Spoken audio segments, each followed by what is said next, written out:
आजचा टॉपिक आहे आपला measurement of large distance.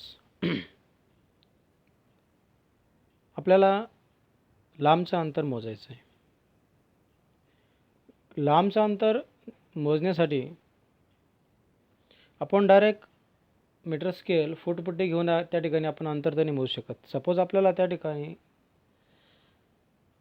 मूनपर्यंत distance मोजायचं आहे, तर आपण मीटरपट्टी घेऊन मूनपर्यंत जाऊ शकत नाही. किंवा आपल्याला सनचा डिस्टन्स मोजायचा आहे, तर सनचा डिस्टन्ससाठी आपण त्या ठिकाणी अर्थवरून सनवर जाऊ शकत नाही डिस्टन्स मोजायला. किंवा आकाशामध्ये अनेक तारे आहेत, त्यांचं आपलं अंतर मोजायचं आहे. कसं मोजणार? Direct meter scale is not possible. बघा, large distance such as distance of planet or star from earth can not be measure directly with meter scale. Star आणि प्लॅनेटचा आपण डिस्टन्स त्या ठिकाणी मीटर स्केलने मोजू शकत नाही. मग मोजायचं कसं? So as parallax method is used for it. त्यासाठी आपण पॅरलॅक्स मेथड त्या ठिकाणी यूज करणार आहोत. पॅरलॅक्स मेथड म्हणजे नक्की काय असतं? Let us do the simple experiment to understand what is parallax. त्यासाठी एक सिम्पल मेथड आहे, ती मेथड आपल्या या ठिकाणी बघायची आहे. बघा, एक्सपेरिमेंट कसा सांगतो मला मी, की तुमच्या डोळ्यासमोर सपोज त्या ठिकाणी एखादा पेन आहे. हा पेन त्या ठिकाणी डोळ्यापासून साधारणतः 1 फुटावर अंतरावर ठेवायचा, उभा असा, आणि एक डोळा बंद करायचा आणि दुसऱ्या डोळ्याने त्या ठिकाणी त्या पेनाकडे बघायचा आणि त्याच्या भोवतालची जी सराउंडिंग आहे, खिडकी असेल, झाड असतील, रोड असेल, ते सुद्धा बघायचं. त्यानंतर जो पहिला डोळा जो झाकलेला होता तो उघडायचा आणि दुसरा झाकायचा आणि परत पेनाकडे बघायचं. त्यावेळेस आपल्याला काय वाटतं की पेनाची कुठेतरी मूवमेंट झाल्यासारखे वाटते.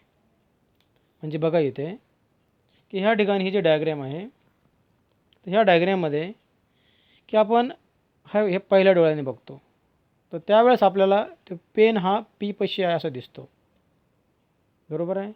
त्याच्यानंतर हा E1 उघडा आहे, हा E1 त्या ठिकाणी डोळा बघतो आणि E2 हा बंद आहे. दुसऱ्या केसमध्ये काय करायचं, E1 हा त्या ठिकाणी डोळा जो आहे ते बंद करायचा आणि E2ने बघायचं. त्यावेळेस जो P आहे हा कुठंतरी इकडं कुठंतरी फिरलेला असतो, सरकलेला असतो. पण ॲक्च्युली तो सरकलेला आहे का बोट? नाही सरकलेला. ह्यालाच आपण त्या ठिकाणी पॅरलॅक्स मेथड म्हणतो. तर ह्या पॅरलॅक्स मेथडने आपण त्या ठिकाणी जवळचं अंतर मोजू शकतो. हा E1 आणि E2 काय आहे, तर ह्या ठिकाणी आपले जे 2 डोळे, ह्या 2 डोळ्यामधलं हे अंतर आहे. असं आपल्या ठिकाणी एक्सपेरिमेंट दिलेला आहे. पण हे आपल्याला फार थोड्या छोट्या अंतरासाठी आपण मोजू शकतो. बघा काय दिली theory. Hold your hand in front of you, look at with your left eyes close. काय करा, hold your hand in front of you, डोळ्यासमोर त्या ठिकाणी हात त्या ठिकाणी समोर धरा डोळ्यासमोर. Look at with your left eyes close, म्हणजे त्या ठिकाणी डोळा बंद करून त्या बोटाकडे बघा. Then with your right eyes close, आणि त्याच्यानंतर मग दुसऱ्या डोळ्याने बघा. पहिला डोळा त्या ठिकाणी बंद केल्यानंतर राईट आईज क्लोज करून लेफ्ट आईजने बघा.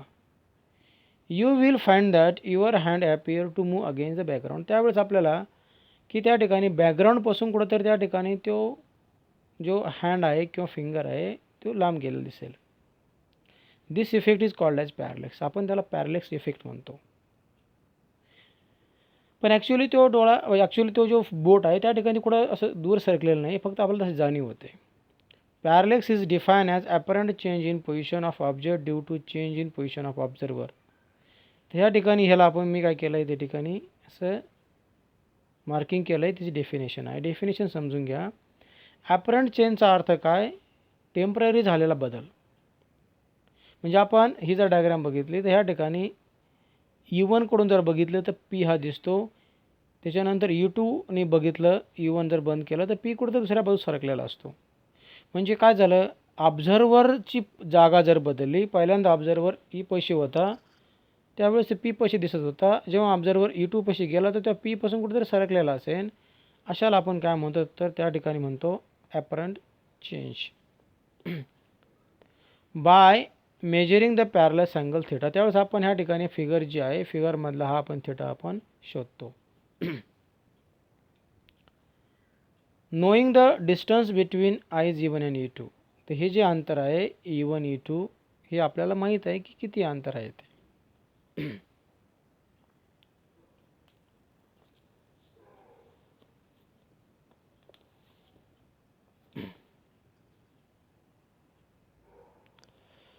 शोन इन द फिगर, ह्या फिगरमध्ये दिलेलं आहे.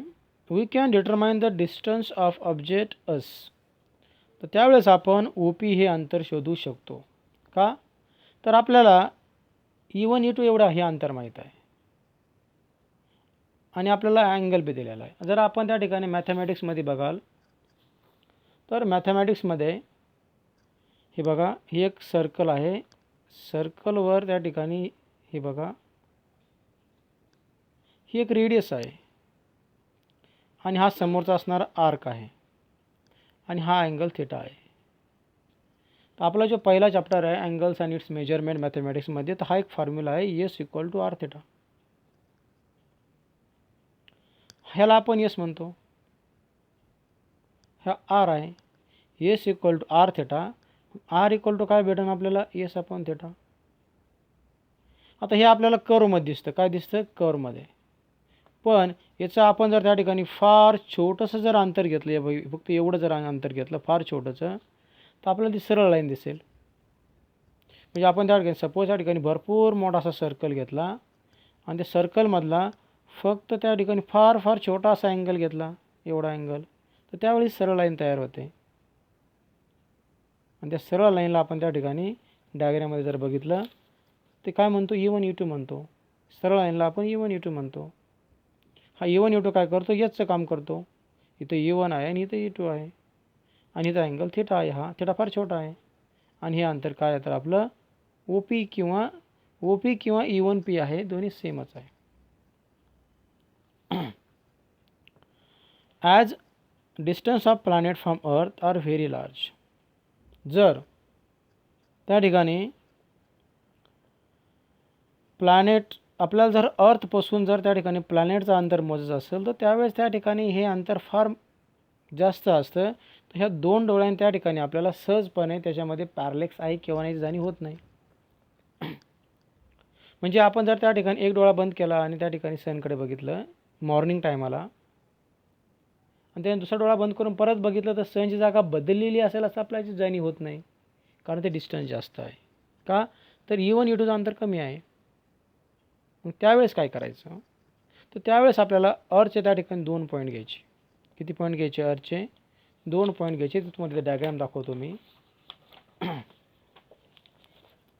ह्या ठिकाणी ह्या डायग्राममध्ये हे अर्थचे असे 2 पॉईंट घ्यायचे. हे साधारणतः काही किलोमीटर अंतरावर घ्यायचे. इथं एक ऑब्झर्वर ठेवायचा, इथं एक ऑब्झर्वर ठेवायचा. टेलिस्कोपने त्यांनी काय करायचं? त्या प्लॅनेटकडे बघायचं आणि त्याच टायमाला दुसऱ्यांसुद्धा प्लॅनेटकडे बघायचं आणि टेलिस्कोप थ्रू त्या ठिकाणी अँगल फाइंड करायचं. हे दोन्ही अँगल, हे जरा दोन्ही अँगल जरा फाइंड केले तर आपल्याला थिटा भेटतो. मग थिटा भेटल्यानंतर आपला तोच नेहमीचाच फॉर्म्युला कोणचा? तर आपला हा formula S equal to R theta. याच्यामध्ये एस काय आहे? तर एस हा बी आहे. एस काय या ठिकाणी? एस हा बी आहे. आणि आर काय आहे? या ठिकाणी जर बघितलं तर एस हा बी आहे. आर काय आहे? आर हा डी आहे. एस हा बी आहे, आर हा डी आहे. मग आपल्याला डी शोधायचा आहे, बरोबर? मग आरच्या जागेवर डी टाका, आरच्या जागेवर हा डी टाका, एचच्या जागेवर हा बी टाका आणि थिटाच्या जागेवर थिटा. अशा पद्धतीने आपण त्या ठिकाणी डी शोधू शकतो. आता हे जे अंतर आहे हे ए आणि बी हे अर्थवरचं आहे, हे आपण सहजपणे मोजू शकतो आणि थिटासुद्धा आपण मोजू शकतो. बी आपल्याला माहिती आहे, थिटा आपल्याला माहीत आहे. त्या पद्धतीने आपण त्या ठिकाणी डी मोजू शकतो. तसंच या ठिकाणी एक इक्वेशन दिलेलं आहे बघा. B upon D is very very small than 1. तर हा जो बी आहे हा काही किलोमीटर आहे, पण हा जो डी आहे हा काही हजार किंवा लाख किलोमीटर आहे. मग दोघांचं अंतर हे किती येतं, दोघांचा रेशो फार कमी येतो. बघा आता पुढं काय दिलेलं आहे. As a distance of planet from the earth are very large. अर्थपासून प्लॅनेटचं अंतर भरपूर लांब आहे. We cannot use this 2 eyes method. त्यासाठी आपण 2 आईज मेथड त्या ठिकाणी वापरू शकत नाही आहे. As a discuss here, in order to make the simultaneous observation at a time आपल्याला ऑब्झर्वेशन करायचं ॲस्ट्रॉनॉमिकल ऑब्जेक्ट घेऊन, म्हणजे आपण त्याला म्हणतो टेलिस्कोप. आणि we select 2 distance points on the earth. ते पॉईंट कोणचे आहे, कन्सिडर पोझिशन ए आणि B on the surface of earth separated by straight line at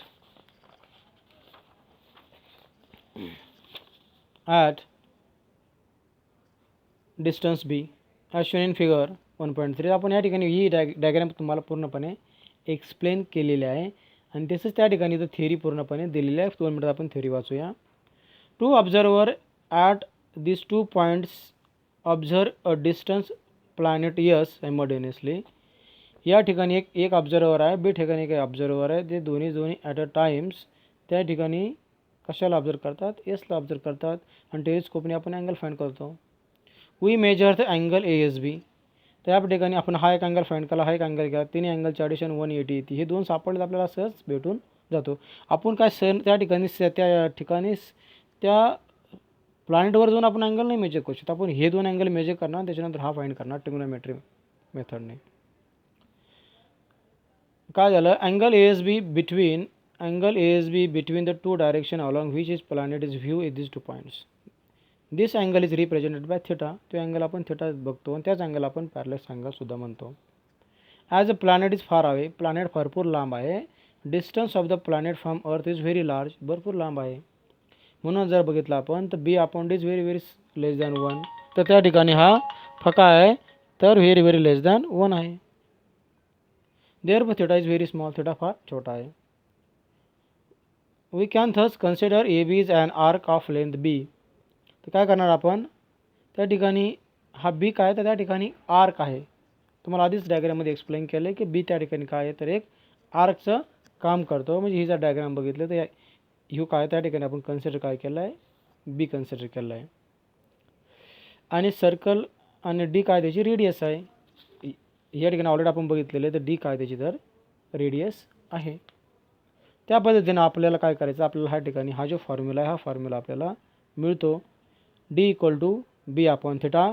म्हणजे रेडियस इक्वल टू ध्यानात ठेवायचं, बी ठेवायचं नाही, डी ध्यानात ठेवायचं नाही. Radius equal to arc length upon angle. Radius equal to arc length upon angle एवढं जर ध्यानात ठेवलं दॅट इज सफिशियंट आहे.